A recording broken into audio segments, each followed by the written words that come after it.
Sí, muchuncho, nos vemos, nos vemos. Querida gente, hoy estamos en otro capítulo, capítulo 9, creo, no estoy seguro ya.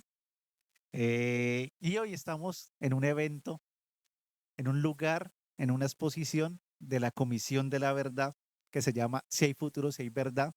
Y están los compas, que son dinamizadores de la exposición.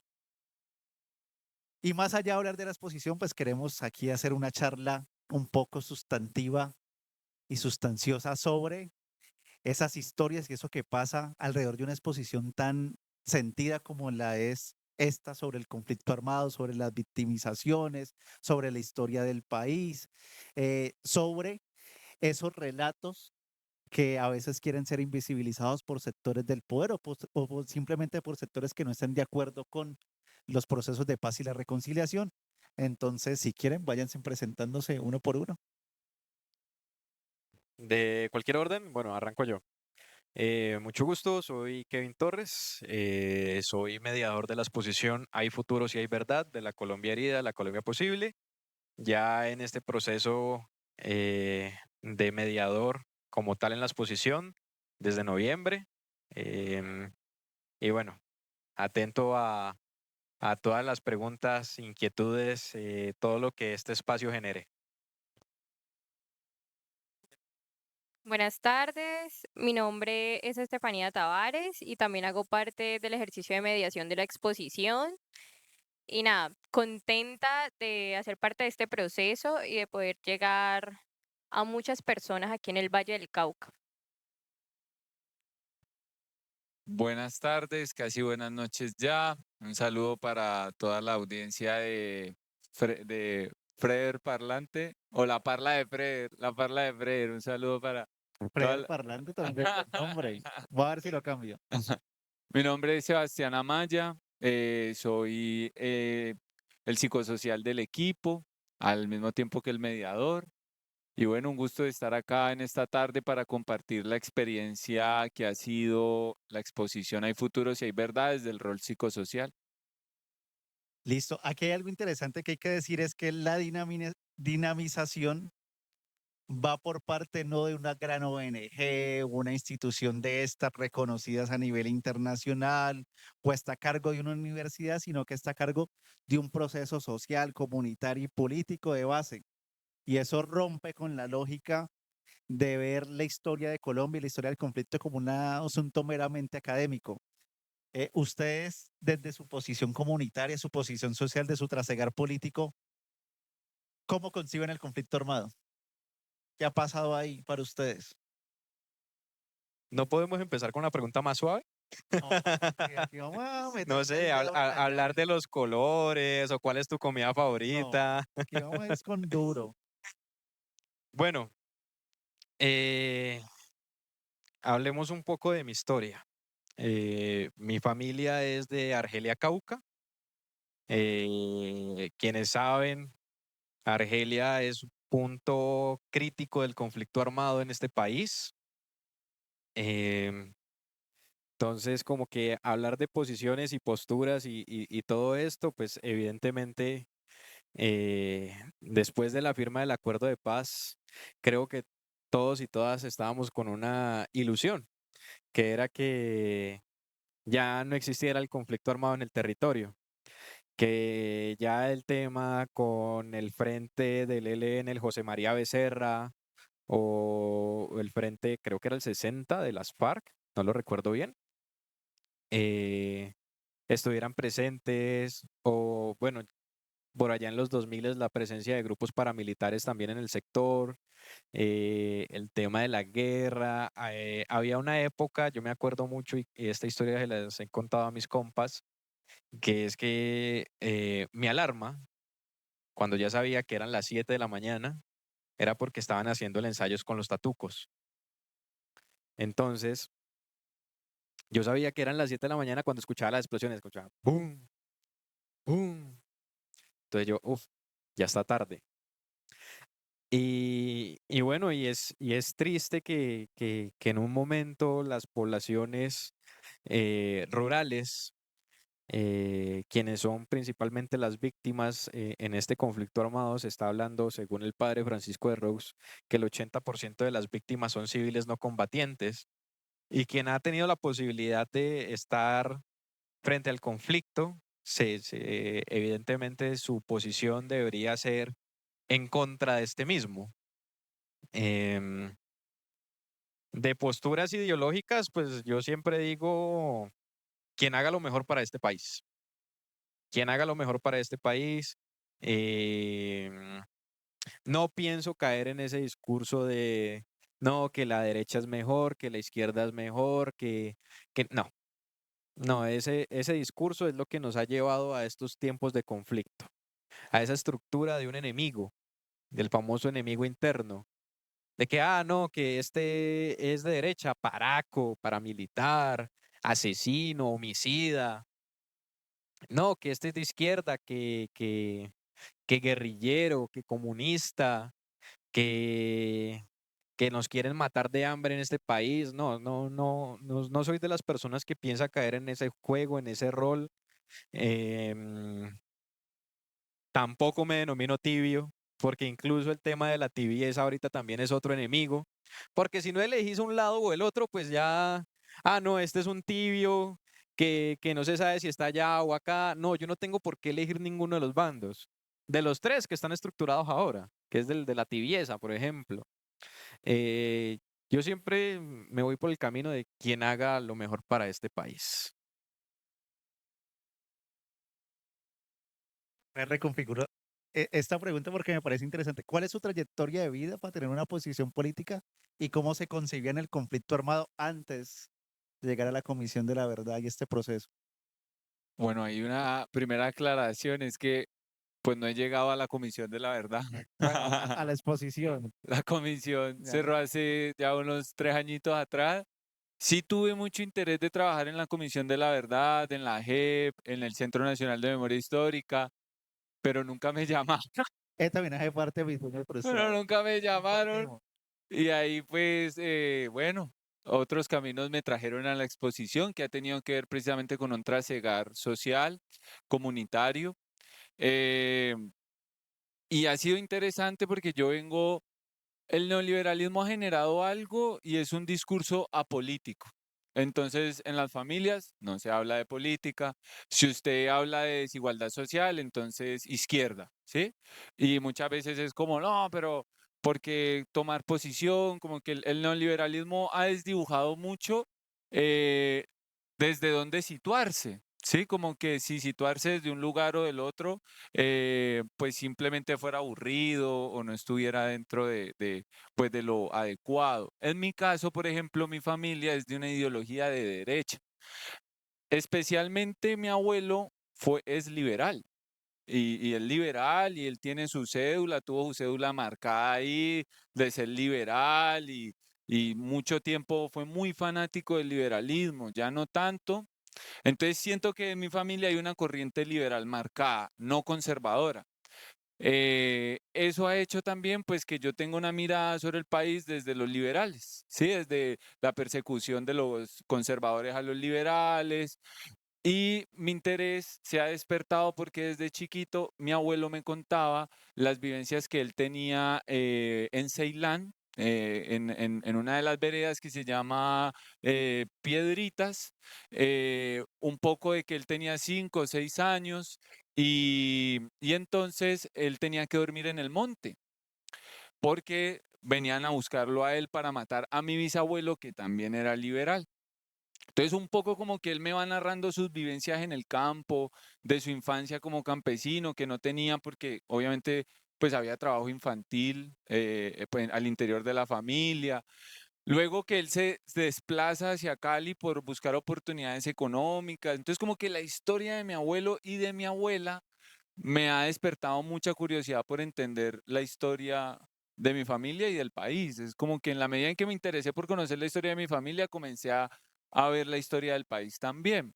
Y ahí he encontrado que el conflicto armado es muy complejo en una definición propiamente. Si uno se quiere ir a una definición histórica, pues se habla de conflicto armado luego de la Revolución Cubana con todo el tema de la llegada del marxismo, de las guerrillas marxistas, lenistas, ¿sí? Como que se va configurando también en una disputa ideológica que genera la Guerra Fría.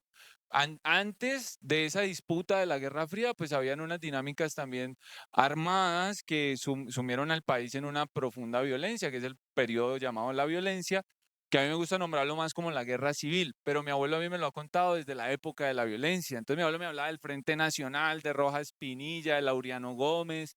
Entonces yo decía, uy, ¿quiénes son todos estos personajes? Y ahí es que me despierta un interés. Entonces, desde ese lugar, eh, sí considero importante como tomar posición.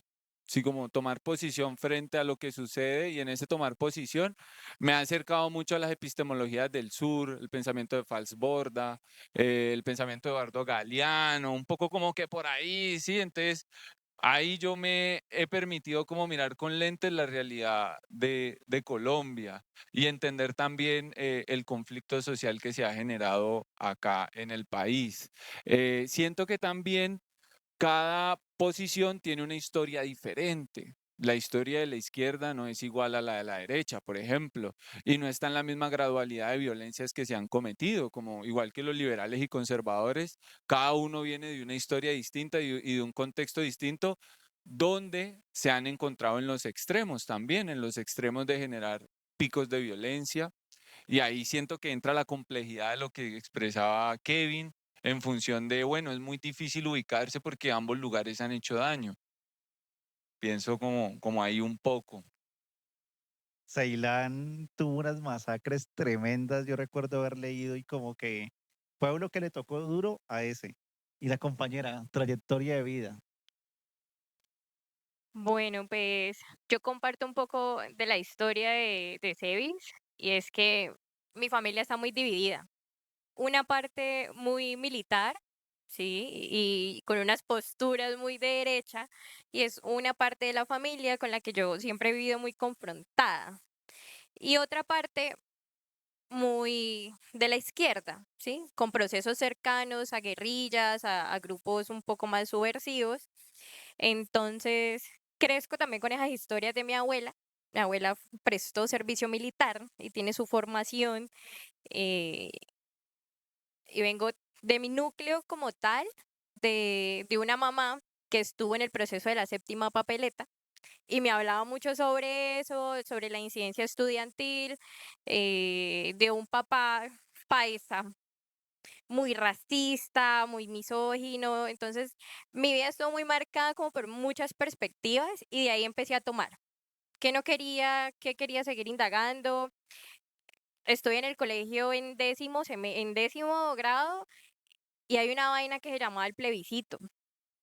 Yo tendría 15 años y yo no sabía que era un plebiscito.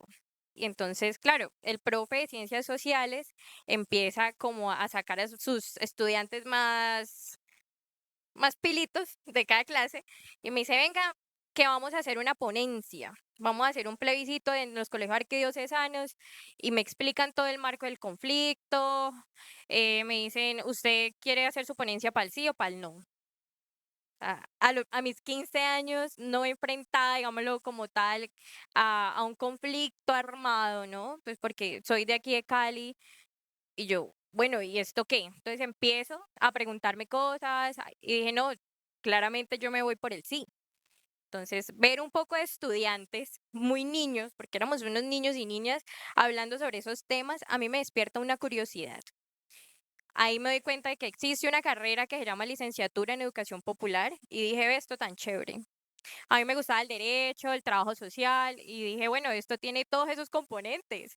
Y dije, cuando me gradué voy a estudiar educación popular y llego a la academia y me robo un libro que tenía que ver con la historia del M-19. Por ahí me encarreto más. Me encarreto más, me volví muy cercana a personas que hicieron parte del M con una radio popular que tenían un proceso y ayudándoles en el tema de la conectividad. Entonces estuve muy cercana a esos procesos y dije, bueno, ¿y qué es esto de la comisión, no? Porque ya estaba en la universidad, ya la comisión había cerrado, y dije, quiero hacer mi trabajo de grado con la comisión, con los materiales didácticos de la comisión, y me relaciono en un programa de paz en la universidad, allí hago mis prácticas, me encuentro con la red aliada, que pues son legatarios del legado de la Comisión de la Verdad, y yo como que ese es mi sueño, ¿no? Ese es mi sueño, y así llego hoy a lo que es esta exposición, que hace parte del legado, muy ajena, digámoslo, a los contextos de violencia muy colombianos, pero sí a los contextos de las violencias barriales que configuran, ahora me doy cuenta que configuran el conflicto armado, y también a unas microviolencias y violencia intrafamiliar, que también me ha hecho tener una postura muy feminista, muy antimilitarista y muy crítica. Y me muevo mucho por la postura de la emancipación, de acuerdo a, bueno, a nuestro papá de la carrera, que es Paulo Freire, y precisamente a la humanización. Quería iniciar con esta pregunta sobre las trayectorias de vida, porque, digamos, el conflicto colombiano lo entienden las personas a partir de sus experiencias y ahí se crea un relato, un metarrelato para entender lo que pasa en el país y lo vuelve como una verdad única. Para mí la importancia de estas exposiciones es que pone en cuestión esa verdad que uno ha construido a partir de su experiencia y dice, bueno, es este abanico de acciones que le han pasado a la gente. O sea, su experiencia no es única y el conflicto es territorial. O sea, no es lo mismo lo que ha pasado a la gente de Antioquia que lo que ha pasado a la gente del Valle del Cauca. Eh, y cuando entran y conocen y se les da esa oportunidad de decir, bueno, vamos a estar en la exposición de la Comisión de la Verdad, si hay futuro, si hay verdad, ¿qué sintieron, qué expectativa les generaba acceder a ese gran contenido que ya lo venían accediendo por medio del legado? Eh, ¿En qué se empezó a transformar su pensamiento en torno a esa nueva información que recogió sistemáticamente la comisión? El que quiera. Bueno, creo que vamos a hacer las cosas en orden. No, mentiras. Quien quiere intervenir, interviene. Bueno, un factor importante. Yo fui practicante de la Comisión de la Verdad aquí en la Territorial Valle desde los aspectos de convivencia. Entonces, digamos que a mi cargo estaba la generación B más Valle. Entonces, en ese proceso de entender todo esto que hace la comisión, pues yo tuve la capacidad de estar digamos, dentro de lo que es la comisión. Y dentro de un punto especial que es la generación B más Valle. ¿Por qué? Porque estamos hablando de jóvenes del Valle del Cauca, en el cual tuvimos jóvenes de Buenaventura, del Águila, de Tuluá, de Palmira, de Jamundí, de varias partes del territorio del Valle, hablando sobre verdad, sobre memoria, sobre convivencia, sobre no repetición. Entonces, digamos que todo esto eh, ya lo estaba interiorizando desde otras formas, siendo partícipe en esos espacios. Eh, Dato curioso, mis prácticas fueron en el 2021. Entonces, claro, iniciaron en febrero. O sea, ¿qué me tocó? Estallido social. Prácticas de Entonces, bajo las dinámicas del estallido social y teniendo un grupo de jóvenes, tenía 40 jóvenes en este espacio, claro, todos ellos tenían un componente social muy fuerte que empezaron a compartir sus dinámicas y sus experiencias de todo lo que estaba pasando en el estallido social, que incluso eh, tuvimos que ponernos muy firmes en el sentido de los derechos humanos, porque estos mismos jóvenes que estaban en esos espacios, pues estaban siendo violentados y violentadas. Casos de violencias sexuales con algunas de las chicas que estuvieron en el espacio, caso de personas a las cuales le perdimos contacto y que, bueno, tiempo después, gracias a Dios, al universo, a Alá, a quien quieran, se encontraban bien. Otro punto importante, yo vivo alrededor de unas 10 cuadras de antiguamente llamado Puerto Rellena, actualmente llamado Puerto Resistencia. Y Entonces, imagínate cómo se configura todo este espacio, yo en la comisión, estallido social, Puerto Resistencia. Entonces es como que, bueno, hay algo, hay algo, y ese algo, bueno, también anexándolo a mi historia de vida con relación al conflicto armado y con mi familia, pues esto se tiene que hablar, esto se tiene que compartir, esto se tiene que difundir. Y claro, pues siendo partícipe desde la construcción de memoria, desde la construcción de convivencia, de buscar mecanismos en los cuales los jóvenes que estaban en generación B+, pues también fueran partícipes de convivencia en los espacios en donde se encontraban, porque era muy difícil porque ellos estaban evidentemente con lo que se llama la digna rabia y pues ellos decían, no, nos están amedrentando, que la policía llega a la toma de los CAIs y bueno, entonces es como que no, están repitiendo el patrón de forma chiquita, están repitiendo el patrón de lo que nos ha llevado a más de 50 años de conflicto armado. Están repitiendo el patrón de la época de la violencia con los liberales y conservadores. Están repitiendo el patrón de por qué surgieron las guerrillas en este país. Están repitiendo el patrón del por qué surgieron los paramilitares en este país. Y pues la idea era llevarlos a un discurso. Manifestarse está bien. Lo que no está bien es que el conflicto vuelva a las armas. Es que el conflicto vuelva a la guerra. Es que lleguen a esos puntos y esos apartados en los cuales volvamos a un recrudecimiento de la violencia, que ya lo estamos viviendo en la actualidad, que ya está presente ese recrudecimiento de la violencia. Claro, como un microcosmos del país en un momento dado que reflejó, claro, salieron dinámicas de paramilitarismo, gente de la protesta que tomó, digamos, la acción violenta como parte de su quehacer. Digamos que hubo como un crisol de situaciones que nos narró la historia en pequeñito. Exacto, es una mini versión de todos, yo me arriesgaría a decirte los 200 años de historia de este país. Porque si lo miramos desde lo que es los españoles contra los españoles criollos, desde los caudillos enfrentándose por temas de tierras, desde lo que es los centralistas contra los federalistas, que también eso fue una guerra en este país, y es como que vuelve y juega, vuelve y juega, vuelve y juega, vuelve y juega. Entonces, volviendo al punto de la comisión, pues eh, hice parte de la comisión como practicante. em, Evidentemente, soy legatario. Por diversos factores tuve que distanciarme de la comisión. Pero bueno, creo que cuando uno inicia en estos procesos y se enamora de estos procesos, uno se puede distanciar, pero uno no se puede separar. Y ya, con eso le doy la palabra a mis compas. Sí, pues a mí me causó mucha emoción cuando supe que podía estar en la exposición de la Comisión de la Verdad, porque, pues como les dije, pues era un lugar que también quería ocupar incluso cuando estaba el mandato.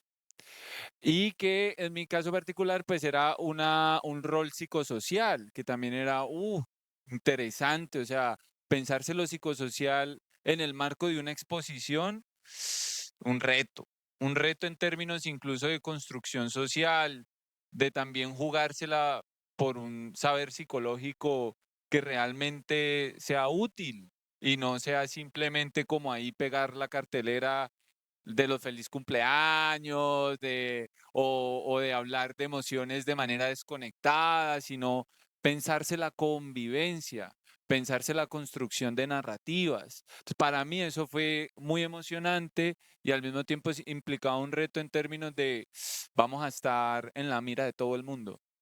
O sea, todo el mundo nos va a mirar, nos van a dar palo porque sí, palo porque no, que no está esto, que no está lo otro. Hay Que sí ha personas, pasado. hay personas que no se sienten recogidas en el informe, sectores, organizaciones sociales que realmente dicen eso no es la verdad y tienen un imaginario acerca del ejercicio de la Comisión de la Verdad que no necesariamente corresponde a lo que, al ejercicio territorial que se dio. Entonces cada persona tiene su opinión y su postura frente a la Comisión de la Verdad que hace que te den palo de todos los lados, ¿sí? O poniéndolo nuevamente, tanto de izquierda como de derecha, como de centro, como de todos los lados. Entonces era también, bueno, ¿cómo estamos, cómo estoy para recibir esas miradas? ¿Cómo estoy también para recibir esas emociones, especialmente del equipo, que tenía también mucha inquietud de, bueno, ¿cuál va a ser el equipo?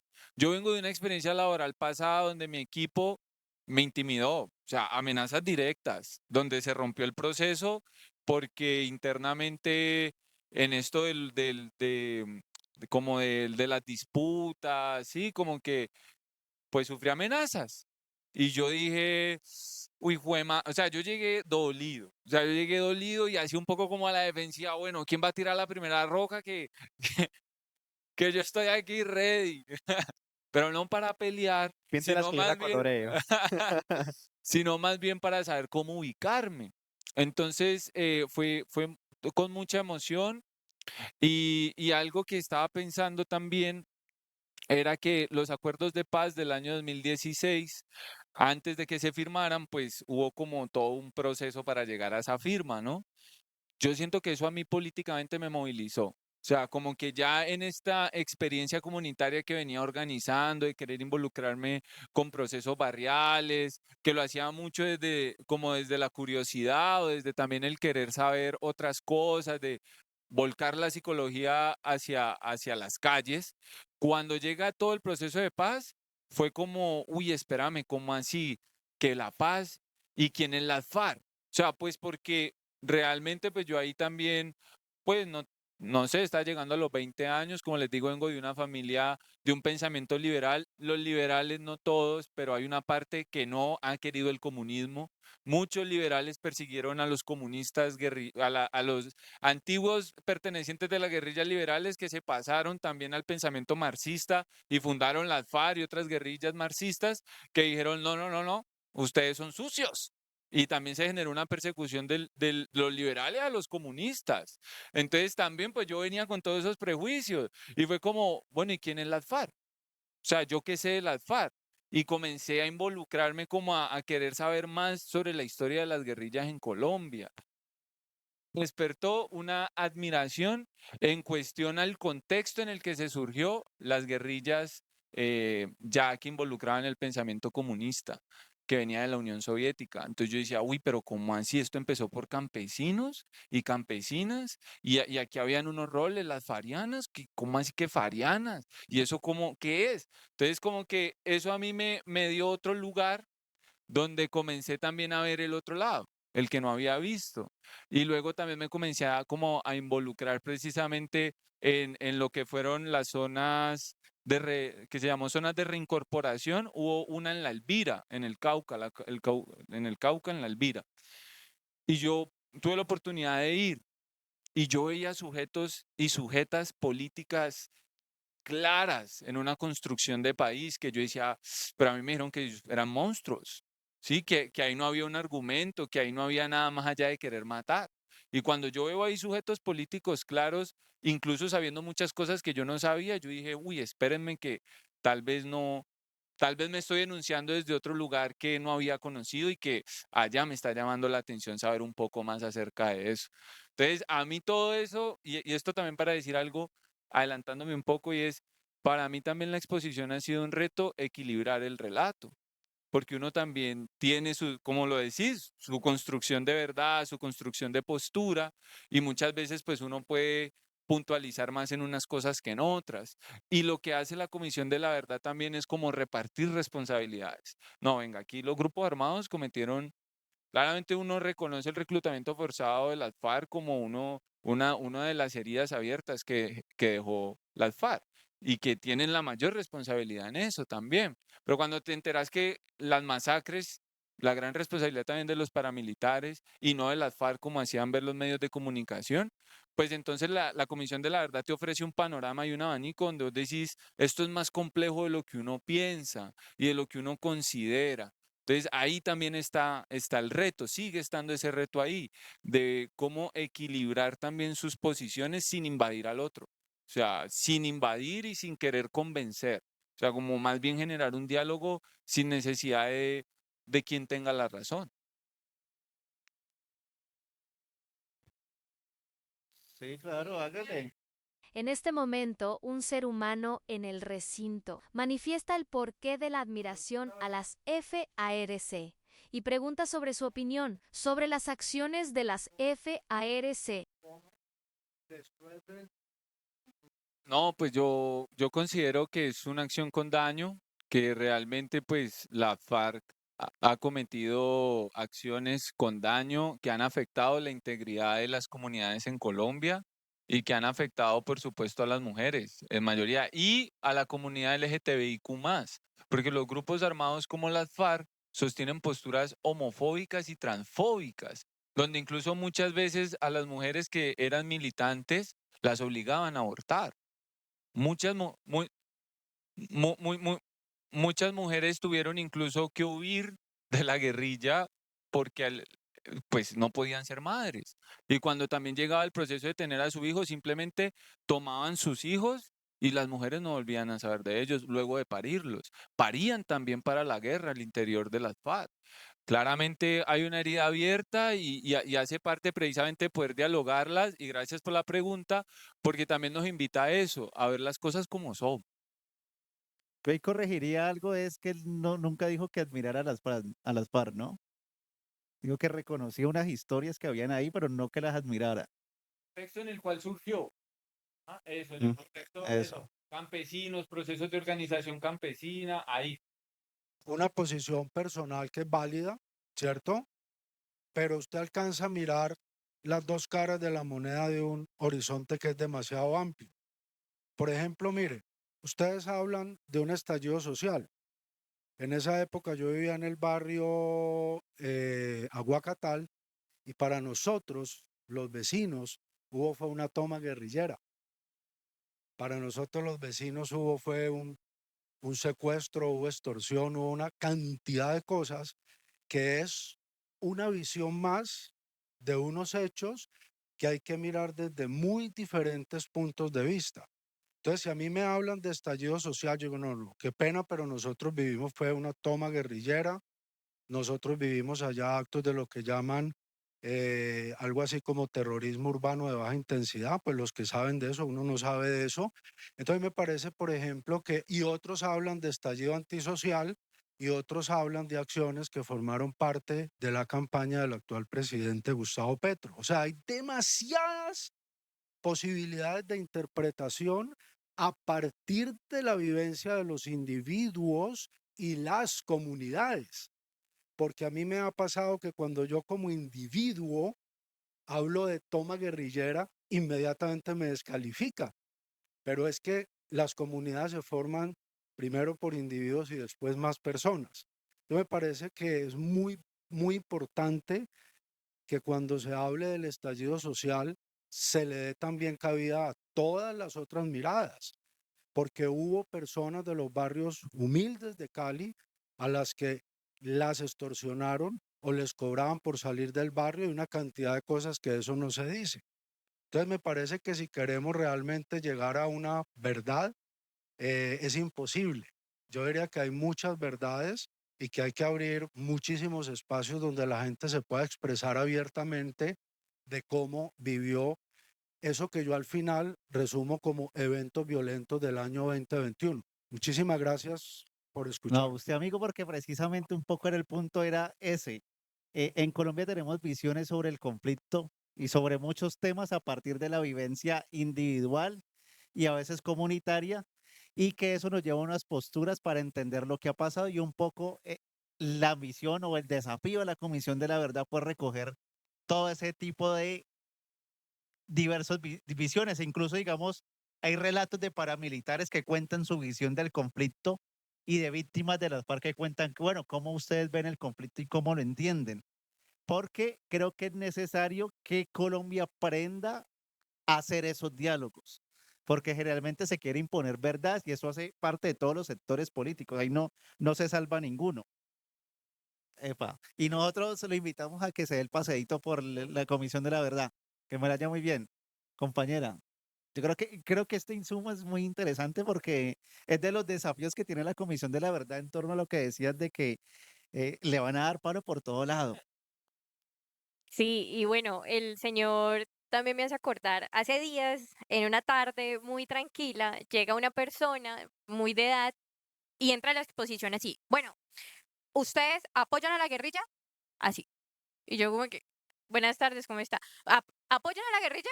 Y yo, u otras que han venido con una posición muy, esos campesinos, yo no sé por qué no salen del campo y se vienen a la ciudad a trabajar en las empresas, en las industrias, como la gente normal, ¿no? O quienes dicen, eso no pasó y también, bueno, voy a comenzar por la pregunta que estábamos contestando y ahí como que voy relacionando. Cuando yo tengo la oportunidad de hacer mi práctica profesional, me encuentro uno con un imaginario, que esto también se ha venido como un poquito develando, de que las colectividades de víctimas eran un sol, ¿no? O sea, que todo era amor, que todo era paz. Cuando llego a las colectividades de víctimas en la universidad me doy cuenta de que no, también tienen sus conflictos internos, ¿no? Y bueno, muy marcados por diferentes perspectivas del conflicto. Eh, y llego a trabajar con firmantes de paz, con estudiantes, firmantes de paz, entonces veo todo eso. Claro, ahorita mencionaban de que es un monstruo, ¿no? De que las ponen como un monstruo. Y cuando les conozco son personas que vienen con unas historias tan duras y con esas dobles condiciones. Uno, fueron víctimas y dos, pues se acercan a estos grupos armados. Uno, o en busca de una reparación personal o una búsqueda de justicia, ¿no? Uno de mis chicos que conozco me contó una historia de cómo se va él para las FARC y era buscando a su hermano, que a los 14, 13 años se había ido para las FARC a causa de una violencia intrafamiliar impresionante en el campo. Entonces ahí empezó a humanizar, ¿sí? A conocer esos relatos y a valorar el esfuerzo que hicieron en el proceso de paz por la dejación de armas y que estar sentados en una universidad, en una aula de clases, después de mucho tiempo, asumiendo una postura muy diferente y también enfrentándose a unos prejuicios y a una estigmatización por parte incluso de los mismos docentes. Bueno, entonces yo me enfrento a todo esto, pero por otro lado estoy implementando los materiales didácticos de la comisión, que el cancionero, que el puente está quebrado, haciendo actividades en la universidad, y la gente a veces era como que, ve, esta niña tan rara, ¿no? O sea, que viene aquí a hablarnos de paz en el Ágora, o aquí donde está el Perol, ¿no? O en Central, ¿no? Y yo, pues no me importa, no me importa. Y yo ahí, ¿usted quiere hablar de paz? ¿Usted quiere saber qué pasó en el conflicto? ¿Usted tal cosa? Entonces, eh, también había sido un sueño trabajar en la comisión, pero obviamente ni siquiera era mayor de edad en ese momento, ya luego, y se cierra, entonces es como que, ojalá. Quiero haber nacido antes para poder haber sido parte del proceso, o por lo menos enviar mi hoja de vida para que no me llamaran nunca, pero pues por lo menos haber tenido la oportunidad. Y bueno, llega esto de que quieres hacer parte del equipo de mediación de la exposición y yo como que, wow, de la comisión. O sea, ha sido mi sueño, ha sido algo que he investigado, ha sido algo que he leído, hace parte de mi trabajo de grado. Entonces, como que genial. Obviamente muy retador porque yo decía, uy, soy la única mujer, soy la más chiquita, yo me siento con una desventaja horrible. Entonces, claro, empiezo a confrontarme y el síndrome de la impostora y vos no vas a ser capaz con eso, ¿no? Entonces, ha sido una experiencia muy enriquecedora, muy retadora, pero también muy valiosa, que voy a conservar para toda mi vida y también es una oportunidad que tengo desde una edad muy temprana, ¿no? Que muchas otras personas quisieran también ocupar este espacio, entonces sí. Y retomando, gracias al aporte que nos da el Señor, claro, ha sido retador encontrarse con personas muy negacionistas, incluso que rayan al tema de crucificarte porque vos estás en este espacio. Entonces me he enfrentado aquí con, usted es una niña, usted no sabe nada del país, ¿sí? Usted ni había nacido cuando eso había pasado. ¿Usted qué vas a ver? ¿No? Usted es un pensamiento guerrillero. Y esto también me pone retomando el estallido social, cuando venía la minga, ¿no? Todo el mundo, vienen esos indios a tomarse la ciudad y yo, chao, vos no has estado del otro lado del proceso y no sabes la reivindicación que estas personas vienen luchando, ¿no?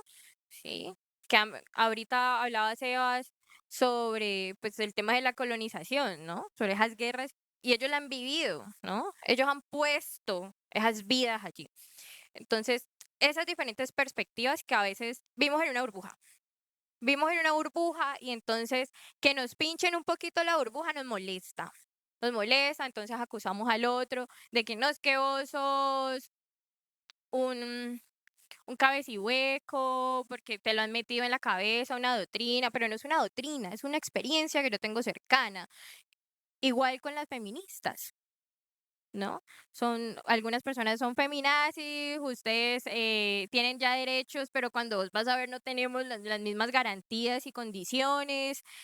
Y entonces son muchas cosas que se me vienen a la cabeza, que también han atravesado la exposición más que todo el tema de género. Yo ahorita estaba por ahí preguntando dónde está el tomo de mi cuerpo, la verdad, porque es algo que me gusta mucho implementar en la mediación, porque los temas de género, sí, los temas de las violaciones a los cuerpos, a las cuerpas, son temas que no se tocan porque ojo, hay que cogerlo como con pincitas, ¿sí me entendés? Como que no, no, hablar de una violación, no, eso nunca pasó. Y también me he enfrentado, porque es que a veces idealizamos un montón los grupos armados, eso me pasó con el M19, eh, que cuando yo llego pues a vincularme con los temas de las FARC y que a mí me digan en la cara personas firmantes en mi frente, en mi bloque, jamás una violación.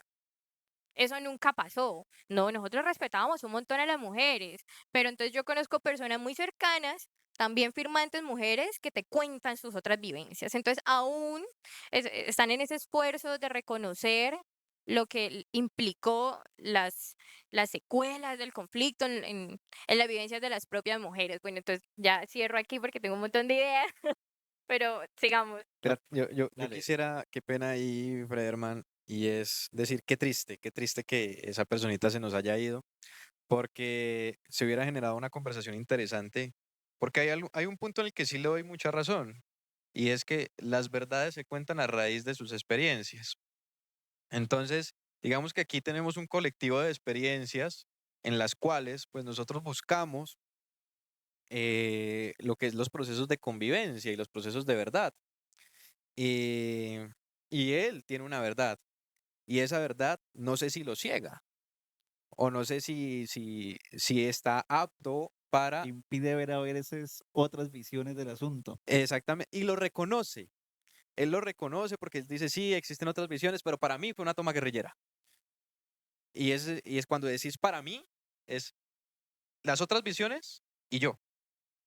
Pero cuando ya te integras a esas otras visiones, por lo menos aquí dentro del equipo de mediación, cuando nos mencionaban, no, vienen las víctimas de tal lado y nosotros, uff, qué bien, vamos a hablar.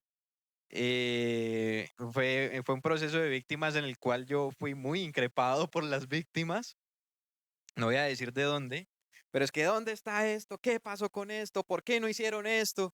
Y ustedes, Comisión de la Verdad, hay que decir, la comisión ya cerró, nosotros solamente somos mediadores del legado, y como que fue pregunta tras pregunta tras pregunta, y el público o el grupo que pensábamos que iba a ser más difícil, que tenía que ver con fuerza pública, no, fueron muy abiertos al diálogo.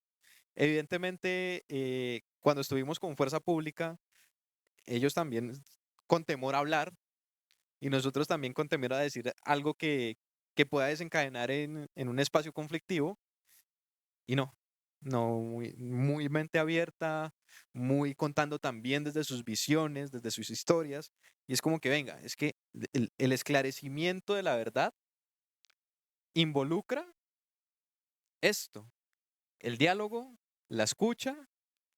em, Y es chistoso porque en el proceso del reclamo de las víctimas no hubo como ese diálogo porque ellas venían también pues con una visión de las cosas y con los que uno pensaría que, bueno, tienen una ideología así, así, asá, que son contrarios a este espacio, no, fueron demasiado abiertos y de mucho diálogo. Entonces son como no sé, como la risa de la vida, ¿no? Como las carcajadas de la vida. ¿Pensaste esto con estos? Te salió todo lo contrario. Sí, pero a mí me gustaría agregar algo, porque sí, Pueden contar historias, sí, anécdotas.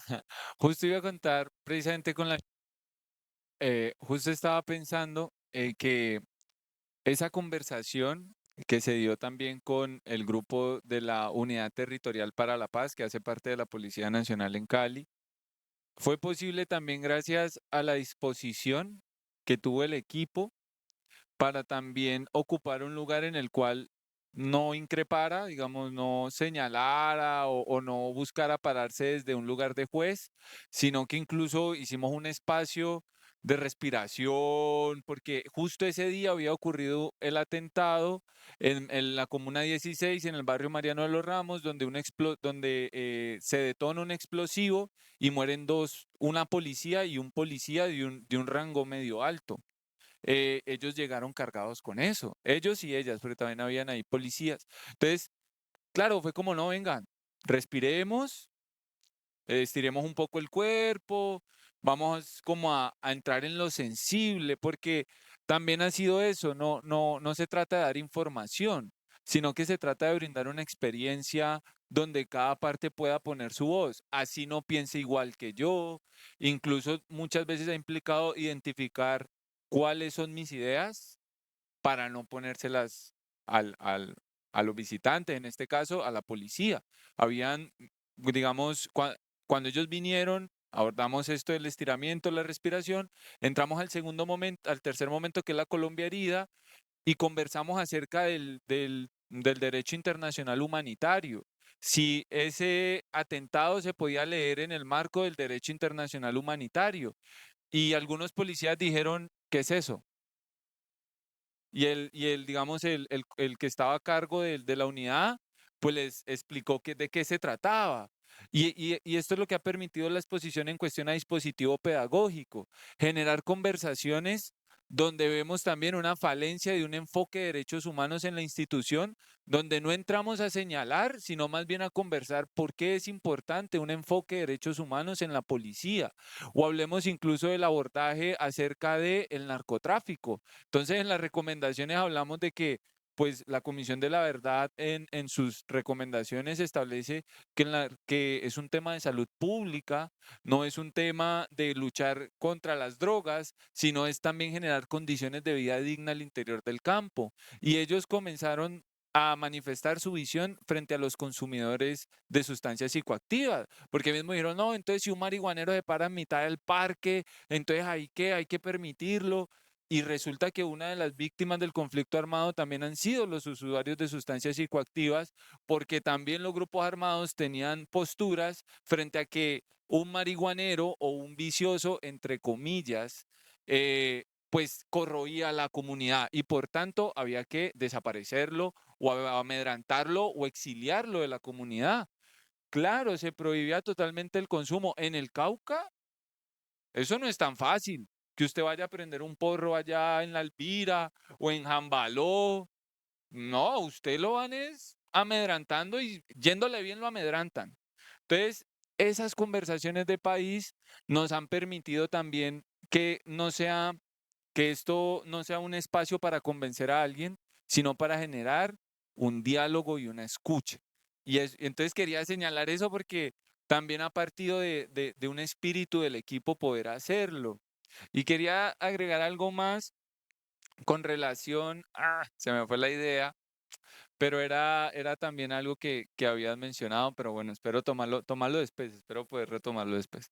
No, mira que con el caso del señor, a mí me gusta mucho discutir con la gente que se puede discutir. Hágale, Ya me acordé, ya me acordé. Yo pienso que es importante uno poder tener una posición en la cual se permita cuestionar su propia idea e incluso rastrear de dónde viene esa idea. Cuando se habla de terrorismo urbano, se habla de una política contrainsurgente que se crea incluso con el Estatuto de Seguridad de Turbay Ayala, un estatuto de seguridad que le dio permisos a la policía e incluso de que civiles que no tenían nada que ver con el conflicto armado fueran juzgados por militares. Esto indiscutiblemente habla de que ha habido una manipulación y un poder que se ha ejercido desde la simetría, donde muchos civiles en estos juicios militares pagaron condenas por cosas que no cometieron. Entonces, cuando se habla de terrorismo, también uno va y hace el rastro y uno dice, venga, eso es propaganda. Eso es propaganda también en cuestión de dónde viene. Por ejemplo, la guerra de Vietnam. Fue justificada una tal guerra que para acabar con el comunismo. Pero estas personas no necesariamente eran comunistas, y así fueran comunistas, ¿por qué acabarlas? ¿Quiénes son los terroristas? ¿Sí? Y asimismo en el año 2000, con el gobierno del expresidente Álvaro Uribe Vélez, pues también se genera una narrativa de que se estaba luchando contra el terrorismo. 6.402 ejecuciones extrajudiciales justificadas desde ese terrorismo. Entonces, claro, yo puedo tener mi posición, pero mi posición es alimentada por una cultura que también está construida desde una matriz mediática que muchas veces lo que hace es crear discursos ideológicos para invisibilizar las violencias que cometen las élites políticas y mundiales con las comunidades empobrecidas. Y eso es importante también poder mencionarlo, como cuando uno también se permite cuestionar la idealización a un grupo armado o también el estallido social, como que esa capacidad hay que tenerla para uno no creer que su verdad es la verdad, sino pues puedes tener una construcción histórica de un acontecimiento, pero no necesariamente esa sea la verdad. Y yo siento que esa es la cuestión que pone la comisión, que cada víctima también a partir de su relacionamiento y de su vivencia en el país y en el contexto, ha construido un relato donde la comisión también ha tratado de integrar o no, y ahí aparece esto, no, es que esa no es mi verdad es esta. Y ahí entramos en un tema muy de la modernidad, donde nos ha individualizado y nos ha hecho creer que enunciándome como individuo, ya estoy protegido pues de no tener una construcción cultural social histórica. Desconoce que somos sujetos históricos y se cree que desde la individualidad puede enunciar cualquier verdad y en esa verdad hay atrocidades, como lo estamos viendo hoy con el presidente de Estados Unidos, que para él es verdad la lucha contra el narcotráfico y es verdad haber bombardeado a Caracas, que no es un bombardeo y no es un secuestro, sino que es la lucha por la libertad. Que ese es otro asunto, ¿no? La conceptualización, de hecho, ahorita que hablabas del derecho internacional humanitario, pues socialmente y sobre todo los medios han creado discursos que nada tienen que ver con el derecho internacional humanitario y que, por ejemplo, hay acciones que se les llama terroristas que en realidad en el DIH y en la Convención de Ginebra no clasifican como tal, pero el discurso sirve. ¿Qué de los discursos del relato de la Comisión de la Verdad han sentido que han generado más incomodidad porque uno llega con unos relatos preconcebidos y a veces de cualquier postura uno la termina incomodando algo y creo que eso es un éxito de la comisión que incomode a la gente? ¿Cuáles serían esos relatos que más incomodan? Voy yo. Y creo que lo que más le incomoda a la sociedad en el espacio que he tenido aquí en esta exposición es precisamente la herida de Colombia. Nosotros tenemos un espacio aquí que llamamos la Colombia herida.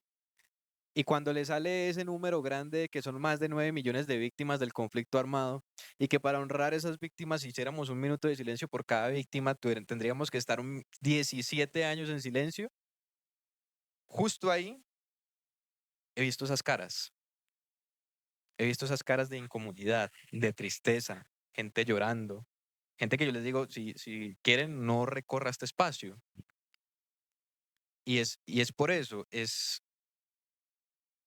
creo que se hacen la pregunta, lo estoy suponiendo, que se hacen la pregunta internamente es, ¿hasta dónde hemos llevado esto? Y como siempre lo digo, sea por acción u omisión. Por acción hicimos parte de alguna forma, desde el pensamiento, desde hacer parte, desde el aporte, de lo que sea. o por omisión, que es como que, bueno, eso es por allá en el Cauca, o eso es por allá en el distrito de Agua Blanca aquí en Cali, o en esos barrios empobrecidos de La Ladera, o allá en Siloé, eso pasas por allá, no pasa aquí.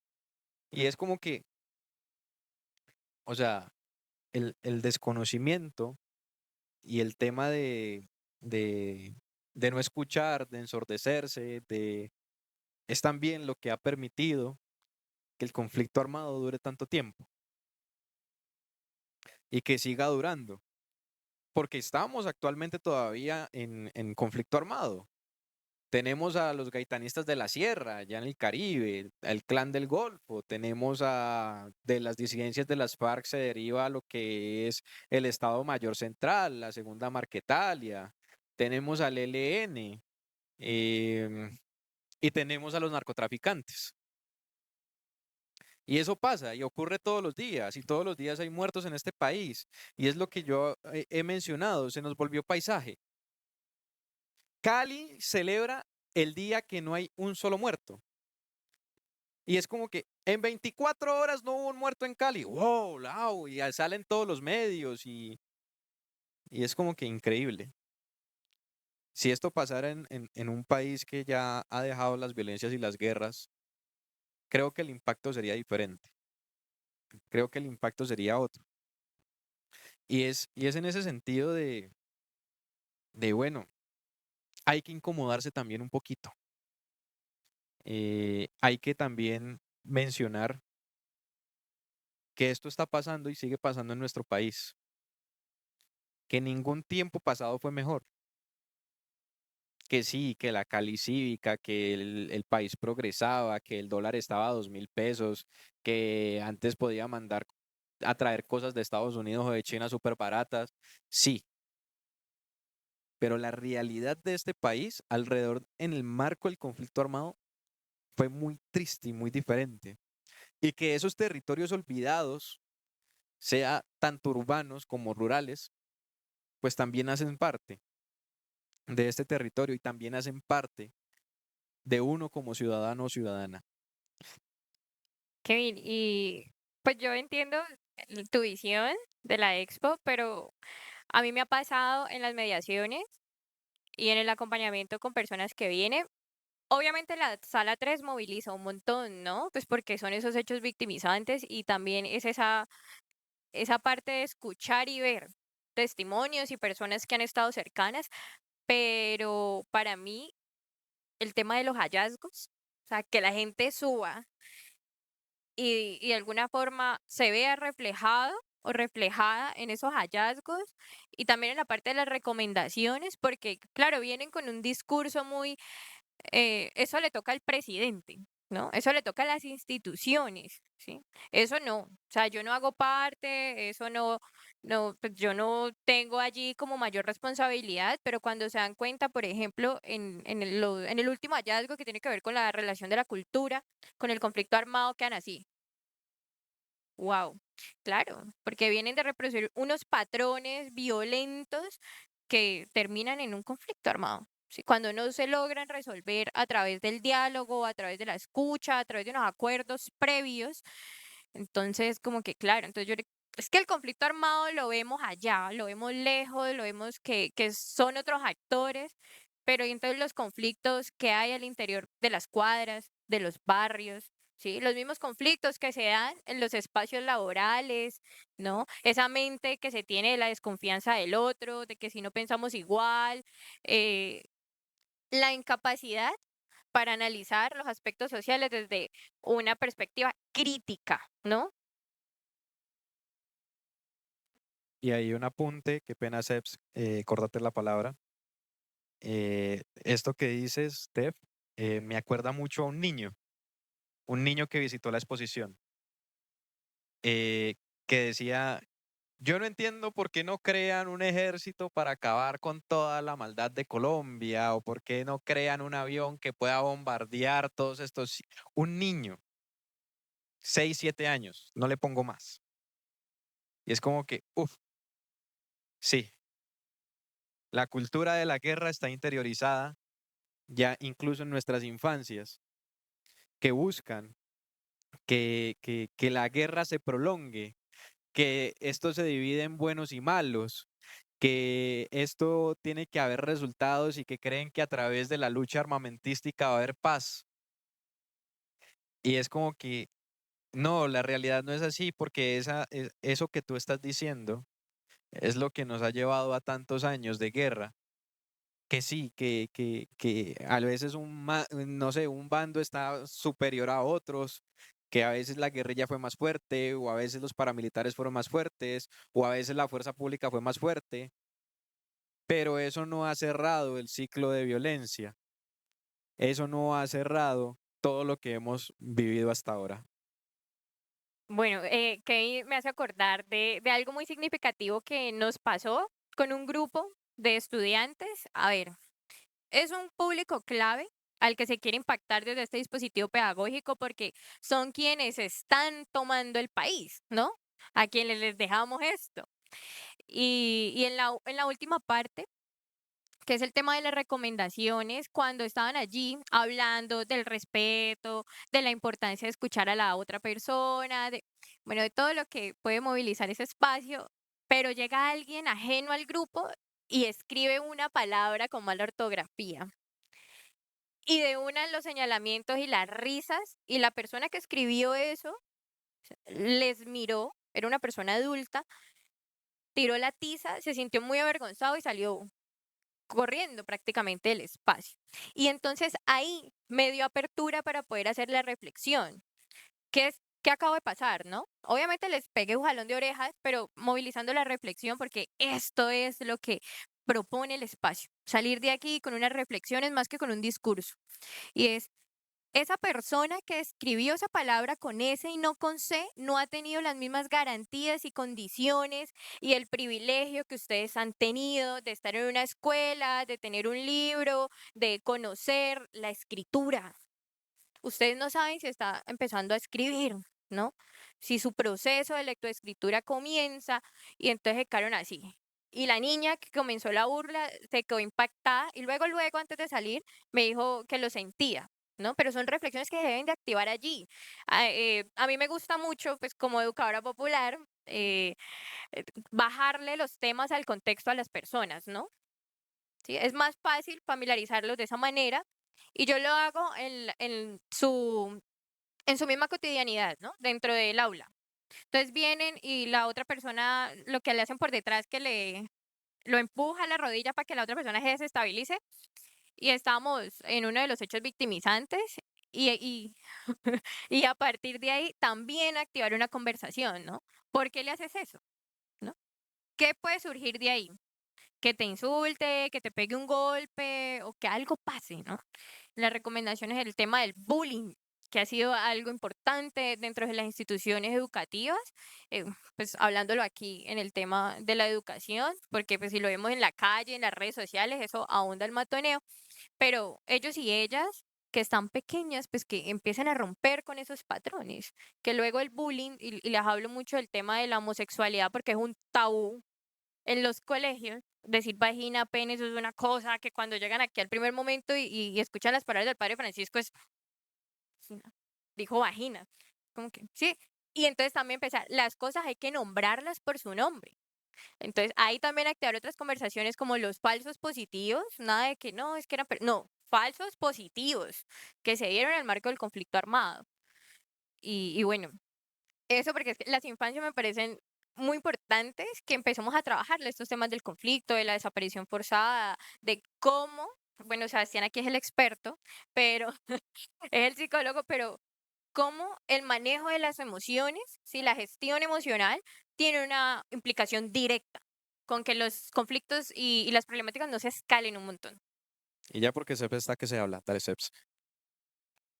Eh, Pues a mí cuando estábamos en las capacitaciones y nos conversaban un poco de la Comisión de la Verdad, a mí sí me incomodó mucho la fecha de estudio que establece la Comisión de la Verdad, que es desde 1958.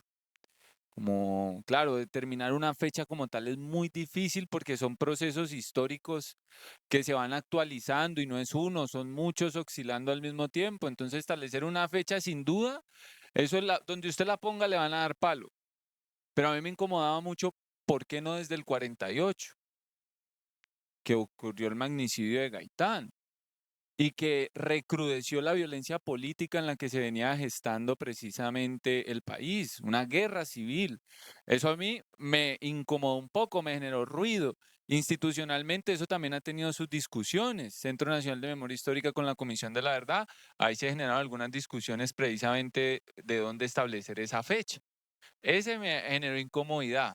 También me generó incomodidad que se hable de responsables y no de victimarios. O sea, voy a hacer una aclaración. Esto es, a mi opinión, esto no compromete a la Colcha, esto no compromete a todas las instituciones que están acá. Este es un espacio para hablar de la experiencia y estoy hablando desde mi experiencia viva, que es este espacio. Y la pregunta es, ¿qué me ha incomodado? ¿Sí? Y pues en ese sentido, pues al principio fue duro, como más que responsable y no victimarios, como que yo decía, pero ¿por qué jugarse como con lugares así como de no digas esto porque puedes incomodar allá, no digas esto porque puedes incomodar allá? ¿Por qué la Comisión de la Verdad no tuvo un brazo de justicia, por ejemplo? Sí, como de porque es que también se está esperando como, bueno, yo puedo contar esto, pero pues si el que me hizo esto va a seguir libre. Entonces, eso también a mí han sido cuestionamientos que incluso antes de entrar a trabajar acá en la exposición, siempre han sido como unos puntos donde yo digo, interesante poder poner esto en conversación. Interesante también poder como escuchar desde dónde, cuál es la posición frente a esto. Entonces, ahí yo decía, bueno, y luego, claramente, pues hay que aclarar, la Comisión de la Verdad también es un proceso que no busca juzgar. Y eso también le da otro lugar y le da otro enfoque y le da incluso el lugar de comprensión. Que uno podría ahí decir, bueno, es que el lugar ha sido de comprender, de escuchar, no de señalar. Y bueno, ahí como que yo digo, listo, eso lo he podido negociar. Pero eso a nivel como del relato de la comisión, sí al principio fue como, uy, ¿cómo así esto por qué así? Pero luego también fue como, como entrar en los periodos de análisis que se establece precisamente en el tomo No Matarás, que hace parte del cuarto momento de la exposición, que es el relato histórico de Colombia. También en ese relato me generó ruido que en los antecedentes no aparezca todo el genocidio a los pueblos amazónicos que vivieron el exterminio de las caucheras. O sea, siento que es un punto que yo digo, pero es que esto no fue cualquier cosa. Estamos hablando que por muchos años exterminaron a pueblos indígenas desde complicidad internacional, incluso desde un conflicto interno latinoamericano entre Perú y Colombia, y ahí en condiciones infrahumanas, inhumanas, muchas comunidades indígenas fueron exterminadas y tuvieron que desplazarse de su territorio a otros territorios. Entonces, como que eso también me generaba ahí como un ruido que he tratado también de, bueno, integrarlo, como de mirar, entender también el ejercicio de la comisión y entender desde dónde también lo ubicó. Y algo que agregaría así es, así por de hablar como de historias en relación a las emociones, y es que este es como un espejo, ¿sí? Como que aquí abren la puerta y entonces sale la rabia. "Oh, aquí no está el putumayo, aquí no está el nombre de mi familiar, o acá esto solo hablan es de lo que hizo tal grupo". Entonces es como si al abrir la puerta se abriera un portal de emociones que han sido reprimidas y silenciadas. Y entonces ahí también encontramos, lo decía el compañero J, es, hay una necesidad de escucha, hay una necesidad de escucha, hay una necesidad de poner afuera lo que produce la guerra, incluso la guerra psicológica que nos ha llevado a una parálisis, donde sencillamente escuchamos tiros y podemos seguir con nuestra normalidad. Entonces, como que eso también ha sido interesante, como este es un portal también para que muchas personas depositen sus emociones y en los espacios de escucha que he brindado, también la pregunta que ha aparecido de personas, pues este es un espacio para conmoverse, se requiere conmoverse. Y en esa conmoción es, ¿por qué la guerra?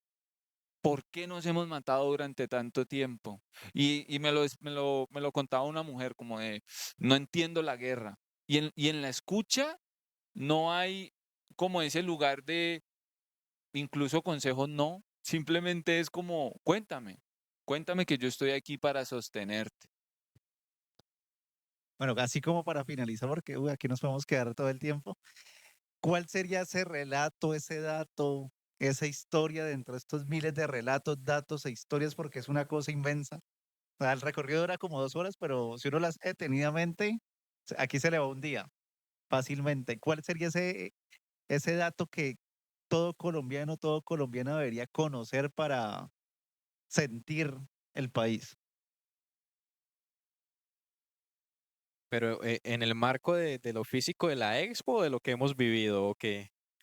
Yo creo que podemos vincular lo de la Expo, lo que han vivido y digamos lo que conocen de todo el legado de la Comisión de la Verdad, porque me imagino que obviamente no todo se pudo encapsular acá porque es imposible. No, y lo que vos decís, o sea, si habláramos incluso de muchas cosas más, aquí se nos van fácilmente 3, 4 horas. Eh, a ver, en cuestión de datos o de apartados, a mí me gusta mucho el tema de la madre naturaleza como víctima del conflicto armado. Ese punto me agrada muchísimo y creo que es otro de los puntos ignorados, aparte de las violencias basadas en género, aparte del uso de niños y niñas en la guerra, y bueno, muchos otros factores que son dejados de lado. em, por lo menos aquí tuvimos una persona que nos decía, bueno, ¿y las víctimas de los paramilitares qué? Y es como que, uff, también ese grupo de víctimas está buscando una respuesta.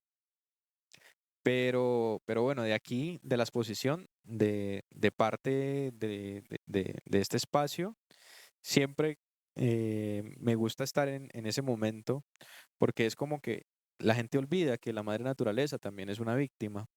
La gente olvida que aquí, en sus ríos o en sus tierras, se desaparecieron cuerpos, que también que sus tierras fueron rociadas con glifosato, que sus ríos fueron contaminados con petróleo, que su tierra fue utilizada para monocultivos, sean legales o ilegales, em, que utilizaron su fauna como también mecanismos de guerra, de utilizar a perros, a caballos como explosivos, incluso infantes. Em, entonces, entonces en todo este sentido también hay que hacerle honor a la madre naturaleza como víctima del conflicto armado. ¿Por qué? Porque es como cierro también la reflexión, es como que, bueno, si ocurre un conflicto, hay desplazamiento y uno se puede ir, no sé, a otro lugar, tú te puedes ir para Estados Unidos, para Europa, para Ecuador, para donde quieras, pero, pero si seguimos en el daño que le estamos haciendo a la madre naturaleza, no solamente en el marco del conflicto armado, sino en nuestro día a día y en las vivencias que está viviendo esta globalización, ¿a dónde vamos? ¿A dónde podremos ir? ¿Qué camino podemos coger? ¿Seremos elegidos para ese camino también? Y es eso, cuidemos lo que tenemos también, que tierra lastimosamente o afortunadamente solo hay una. Y ese es el apartado que a mí me gusta de esta exposición. No entender el conflicto como solo una cosa estricta entre humanos y que los afectados solo somos los humanos. Bueno, yo aquí voy a insistir que para mí el apartado y los datos no más importantes, pero sí que a mí me gusta resaltar y creo que allí parte la sensibilización respecto al territorio, sí, pero el primer territorio violentado que ha sido los cuerpos, ¿no? Entender que el conflicto afectó de manera indiscriminada a las mujeres y a las comunidades LGTBIQ+, con acciones correctivas o disciplinarias sobre sus cuerpos, sobre sus identidades, ¿sí? Sobre su orientación. Eso me parece importante, porque se ha dado no solo en el marco del conflicto armado colombiano, sino que ahora lo podemos relacionar con lo que pasa en las mujeres, lo que está pasando en Siria con las mujeres, ¿no? Que les están cortando el cabello. Es lo que ha venido pasando, porque lo primero que se vulnera al llegar a un territorio es el cuerpo de las mujeres. Son las primeras afectadas, porque cuando usted viola, empala y masacra a una mujer, automáticamente el pueblo entra en un modo de pánico, de miedo, de terror. Entonces, allí me parece importante porque eso ha sido un tema muy silenciado, ¿no? Entender, por ejemplo, que a los hombres dentro de las dinámicas del conflicto les han amputado sus penes solo por ser homosexuales, ¿no? Por querer a otra persona con su mismo sexo. Entonces, también entender las atrocidades que se han dado, ¿sí? Esas acciones tan bélicas y tan dolorosas, la reconstrucción no solamente de los cuerpos de las mujeres que han sido empaladas, sino también de la reconstrucción de sus vidas. Yo creo que es importante y que siempre lo resalto en el segundo momento es la invitación a verse en el primer encuentro por la verdad. Creo que allí hay una transformación importante de cómo usted llega a conocer esto, a acercarse al tema del conflicto, que cuando usted ve ese video, ¿sí? Cuando usted ve y escucha esos relatos de esas mujeres, pero no solamente quedarse con lo que les pasó de forma un poco morbosa, porque eso va a ser importante, sino las formas de resiliencia y resistencia que han tenido, ¿no? Cómo a través del canto, a través de las arengas, a través de cómo otras mujeres sostienen, ¿no? No solamente se tienen que sostener entre ellas y tienen que sanar el dolor interno, sino que tienen que sostener a las comunidades, tienen que seguir sosteniendo a sus familias, tienen que seguir, a pesar de que estén reconstruidas por dentro cuerpo, y tienen que seguir buscando a sus hijos o tienen que ir con sus propias uñas a desenterrarlos. Entonces creo que ese es el dato que nos debe como de movilizar un poco. Mis compañeros y compañeras me conocen muy bien y estoy seguro que saben qué voy a decir, porque para mí es muy... Ah, díganlo primero, a ver, díganlo primero. ¿Cuál es? ¿Cuál es?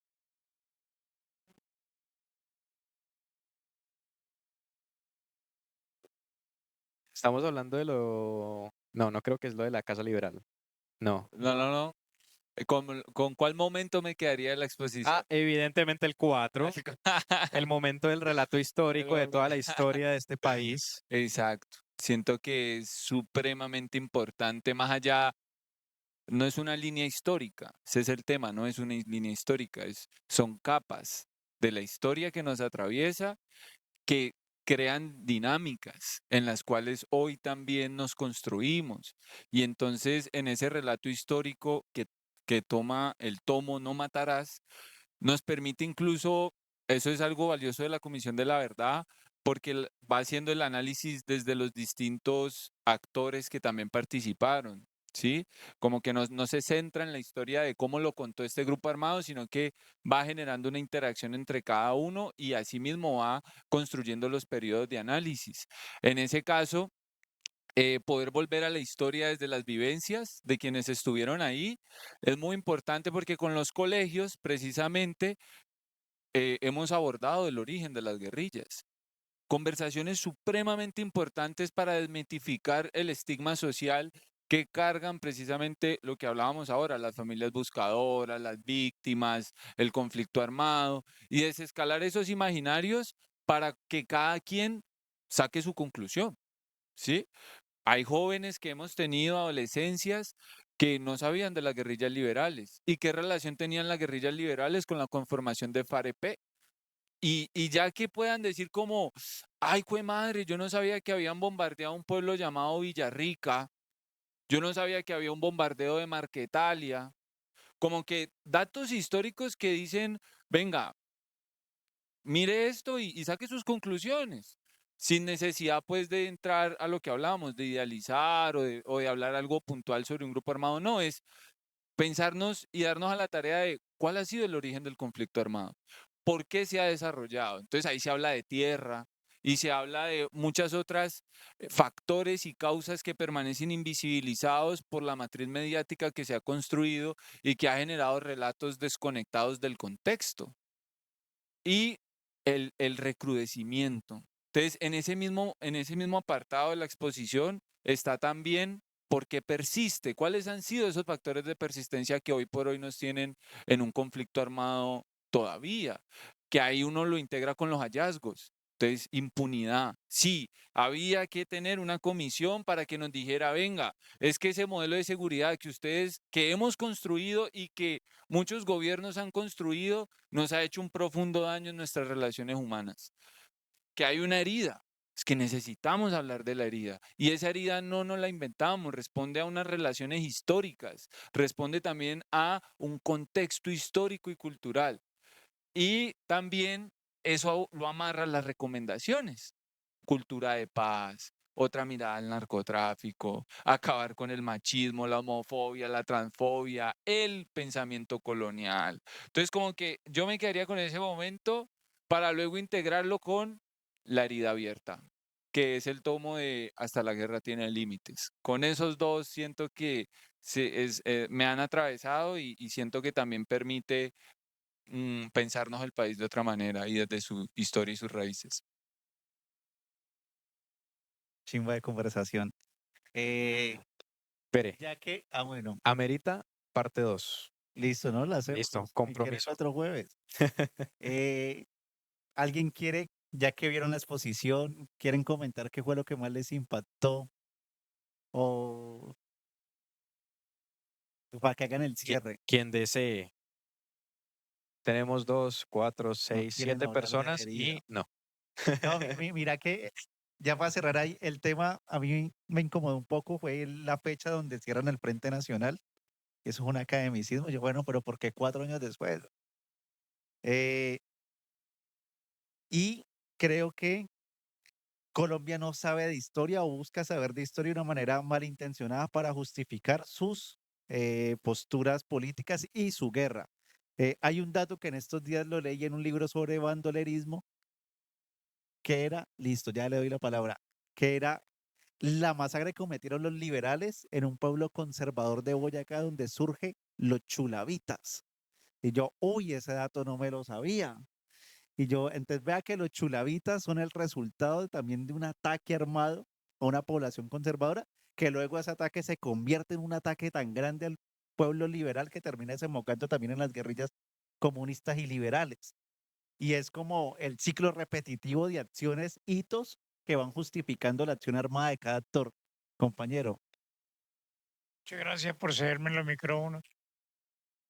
Es para averiguarles por lo menos ustedes qué hace que recrudezca otra vez la guerra de una manera brutal, pues con matazones y de todo. Y ¿ah? Siendo que antes están tratando de apaciguarla. Y resulta de que entonces ¿quién patrocina todo eso? ¿Quién se encarga de patrocinar la guerra? Porque si pongamos el caso de lo que usted habló de las caucheras y todo, ¿no? Que fue una cosa grave pues aquí en el país y todo.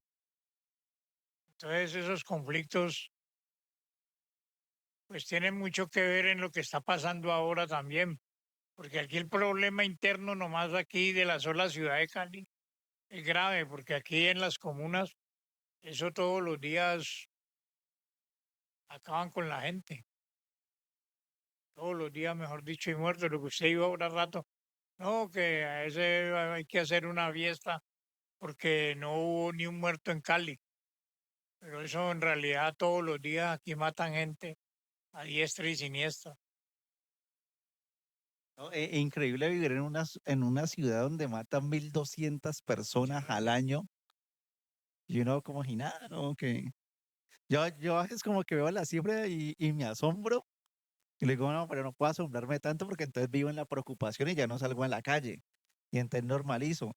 Pero yo creo que las bases del conflicto son múltiples, son tan múltiples que dentro de eso múltiple hay otras múltiples, pero yo creo que fundamentalmente hay unos temas de intereses económicos que atraviesan y movilizan recursos, a veces con intención, otras veces sin intención, pero eso genera que hayan actores armados.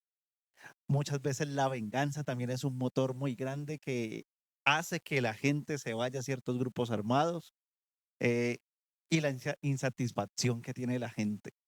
Es muy usual escuchar relatos, incluso yo me recojo ahí porque lo he dicho, no, pues en este país toca dar es bala porque no hay solución. Y yo luego reflexiono y digo, uy, no, pero estoy cayendo en la misma dinámica de los que yo ahorita estoy criticando, porque es muy fácil apostarle a la guerra, que lo tremendo de la guerra es que uno la puede abrir muy fácil, pero cerrarla es un camino sumamente complicado. Y es triste porque debería ser al revés, como que debería ser fácil la paz y no la guerra, porque la guerra implica una movilización de recursos impresionantes. Y uno dice, ¿de dónde sale tanta plata? Y la hay, es algo así como para el trago. Uno dice, bueno, y fin de semana no hay plata, pero para sale la botella. ¿Cómo salió? No sabemos. Y estamos como en esa lógica, entonces siento que también es, para mí hay un aspecto cultural que es muy importante que tenemos que cambiar y creo que es la base para poder transformar la economía, la política, las relaciones sociales, las relaciones de género, las relaciones familiares, etcétera, etcétera. Yo me quedaría en dos cositas y lo vemos aquí en la exposición. Y es el tema, uno, la cultura. La cultura de nuestro país se ha forjado en una cultura del enemigo interno, de es que, si este piensa diferente es mi enemigo, si este, como lo dije en el inicio, si este es de derecha es un paraco, si este es de izquierda es un guerrillero. Entonces, bajo esa lógica e ideología del enemigo interno, es que hemos estado durante tanto tiempo en guerra en este país, porque sí, luego de pasar de las guerrillas pasamos a decirles terroristas, que ya el terrorismo tiene otras dinámicas. Y, y el otro punto que, que, que sí es muy fuerte ahora también para el tema de la guerra, es el tema del narcotráfico. Narcotráfico como método de obtención de recursos para el sostenimiento de la guerra. ¿Por qué? Porque antes se hacía por medio de secuestros, antes se hacía por medio de vacunas, no estoy diciendo que no se hagan ahora, se hacen menos, pero a través del narcotráfico, del tema de la cocaína, de la marihuana y, y todas estas cosas de los cultivos llamados ilícitos y de uso ilícito, pues se obtienen los recursos. Y es en el sentido de que, bueno, si aquí un gramo, no sé, un gramo de cocaína cuesta 5.000 pesos, pero allá en Estados Unidos puede costar hasta $20 y en Europa puede costar hasta Yo le tengo 50 el euros, dato. las cifras Una exactas. tonelada de cocaína está alrededor entre 1.000.000, 1.500.000 dólares. Puesta en Estados Unidos, esa misma tonelada puede estar costando 40 millones de dólares, lo cual indica que el gran negocio está allá. O sea, si aquí producimos dinero con el narcotráfico que sostiene esta guerra, imagínense qué produce allá. Entonces, si tenemos ese dinero y esos recursos, pues evidentemente lo que van a buscar es que se sostenga la guerra, porque hay muchos benefactores, tanto desde las guerrillas como desde los paramilitares, como desde personas del Estado, que obtienen ganancias a través de la guerra. Entonces, les sirve que siga la guerra, les sirve que continuemos en un pensamiento guerrerista, porque así puedes justificar el tema puedes justificar el tema de, de, de la violencia, puedes justificar el tema de los recursos, una pequeña distracción, qué pena, ahí, hola. Em, un tema de la obtención de recursos y empieza a ser un justificante, ¿no? Empieza a decir, no, es que estos territorios están llenos de guerrilleros y estos territorios nada más siembran perdón, nada más siembran coca y siembran marihuana. Y es que también por debajo hay otros intereses y otras personas que también obtienen esos recursos, que tienen diversos intereses y que pues le apuesta a la guerra para seguir obteniendo esas cantidades de dinero. Bueno, y para cerrar un poco, me recojo en que efectivamente el narcotráfico tiene que ver, ¿no? La cultura que cargamos con un patrón muy violento, pero también la falta de garantía estatal. Eso también hace parte de que las dinámicas de la guerra, pues, se, se repliquen, ¿sí? Y se vuelvan, se reciclen, ¿no? Vemos lo que pasó con la Unión Patriótica, ¿no? Que fue un partido político de izquierda que fue el genocidio de la Unión Patriótica, que legalmente se llama el exterminio, ¿no? Que han luchado porque ese término no les representa. Entonces, ahí vemos una falta de garantías y de voluntades políticas. Lo mismo que está pasando con las FARC. ¿Cuántos firmantes de paz han sido asesinados desde el 2016 que se firmó el acuerdo? ¿Dónde están las garantías para estudio? ¿Dónde están las garantías de vivienda, de trabajo? Muchos que conozco han salido de las universidades y solo porque son firmantes de paz, no han sido contratados. Muchos también que fueron reclutados o que nacieron de mujeres que fueron guerrilleras, es lo único que conocen, ¿no? Salen, dejan las armas, digamos lo que se reincorporan a la vida civil, política no armada, que va a ser algo importante, pero no encuentran qué hacer, no encuentran cómo subsistir. Y lo único que les queda es volver a lo que ya conocen, a lo que le es familiar. Y eso es algo que las personas están desconociendo y que en este país pues lo tratan de tener calladito. ¿Dónde está la agencia de reincorporación y normalización trabajando en realidad de esos firmantes de paz que le han apostado a este sueño, a una Colombia posible? Claro, las garantías, se dicen, no, sí, claro, tiene un cupo en la universidad pública, pero ¿y la comida? Pero ¿y el trabajo? Pero ¿y si es una mamá que tiene unos hijos que sostener? Pero si es una persona que está a los 60 años, ¿para qué le sirve una carrera si a los 70 ya debe estar descansando, ¿no? Teniendo una vida digna. Y entonces hay unas imposibilidades. ¿Por qué no se piensa también en una educación para esas familias de firmantes de paz? Entonces, ahí es algo importante que no hay unas garantías que puedan ser viables precisamente para consolidar esa construcción de paz que se pretendía con el acuerdo de paz. Y por agregar un poquito más, eh, esto pasó de ser la parla de Freda a la parla de los mediadores. Em, que, que hace poco tuvimos un espacio de aprendizaje que es algo similar que pasa en la fuerza pública, por ejemplo, que es el aspecto de que para ellos el tema de estar en la fuerza pública, de haber sido militar y haber hecho carrera militar y haber estado todo el tiempo en la vida militar, prácticamente eso se les vuelve su existencia, eso se vuelve su vida. Y es como que cuando ellos ya se vuelven retirados o por X o Y motivo salen del ejército, pues lo único que saben es coger armas. Es todo lo que saben, porque para eso fueron entrenados y capacitados. No saben otra cosa más. No tienen, sí, tienen oportunidades de estudio, pero en la existencia lo único que saben es el tema de estar preparados para un conflicto o de prepararse para un conflicto. Entonces también el llamado es, sí, a los firmantes, evidentemente, pero también a estas personas que han estado en la guerra, que hacen parte de la guerra. ¿Qué otras alternativas les estamos dando? No les estamos dando herramientas para después de que termine su carrera militar o que por alguna razón salen de prestar servicio o tienen que retirarse del ejército. ¿Qué otras oportunidades laborales les estamos dando? Porque un retirado sale muy joven. Un retirado todavía tiene mucho por hacer y mucho por dar. Y que las garantías, tanto laborales como en cierto aspecto, en algunos casos pensionales, no son suficientes para estas personas. Entonces, ¿qué está pasando? Que esa base que está en el conflicto, que ha dejado el conflicto, que ha dejado las armas, por cualquier motivo, no les estamos dando herramientas para que sigan haciendo su vida. Seguimos sin darle herramientas para obtener sus hogares, para poder estudiar, para que ellos puedan seguir haciendo una vida normal, entre muchas comillas, y buscar una mejor calidad para su vida, para su futuro, para su familia, porque esos discursos que han obtenido desde su vida desde militancia se transpola a su existencia de vida normal.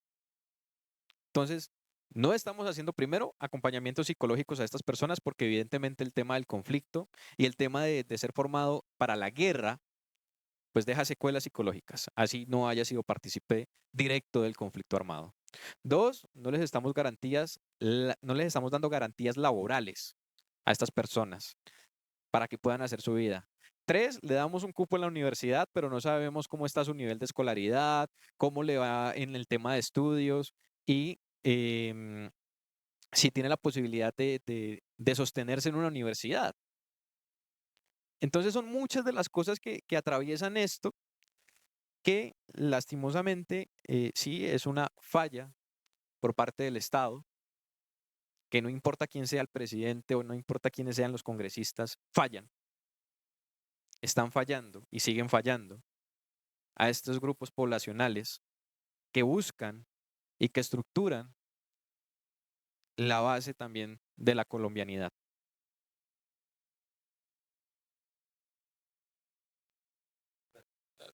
No, pues yo creo que ya lo dijeron todo. Algo es la escucha. Cambiaría un montón si nos escuchamos, si nos permitimos darnos un espacio precisamente para salir de discursos aprendidos y comenzar a incluir también, sí, pero no una inclusión desde la palabra o desde porque toca o como si se tratara de un enfoque, sino más bien de recibir y acoger la herida, lo que está ahí históricamente y no ha sido visto, cómo ofrecernos otra mirada, cómo ofrecernos otras palabras aún en medio de la guerra, que esa ha sido la complejidad sobre la que estamos. Repartir la tierra, esencial, repartir la riqueza, esencial, como cosas que sabemos desde hace mucho tiempo, pero que las élites políticas mundiales no les interesa. Hoy, lo que está pasando hoy se debe precisamente a una coaptación de recursos naturales para sostener estilos de vida de una minoría. Personas que están agotando en una hora recursos naturales que que un país consume en un año. Es algo desproporcionado. Vale también aquí sacar lo que está pasando con los archivos Epstein, que muestra precisamente una élite mundial, occidental, que poco o nada le ha importado la gente. O sea, estamos hablando de que hay pruebas de canibalismo, ¿no? Por toda una mente que está siempre pensando en su placer y que disfruta con ver sufrir al otro. Es que aquí atraviesa al humano. El sistema no está hecho por algoritmos, lo componen humanos, donde una minoría tiene un poder mediático, un poder cultural. Siento que trabajar en esa escucha es fundamental y implica precisamente reconocer la desigualdad social sobre la que hemos estado y que se ha negado. Pasolini no se equivocó con Salo y los 120 días en Sodoma y Gomorra. No, gracias, gracias. Ahí ya es todo. Ahí es cuando aplauden. Eso.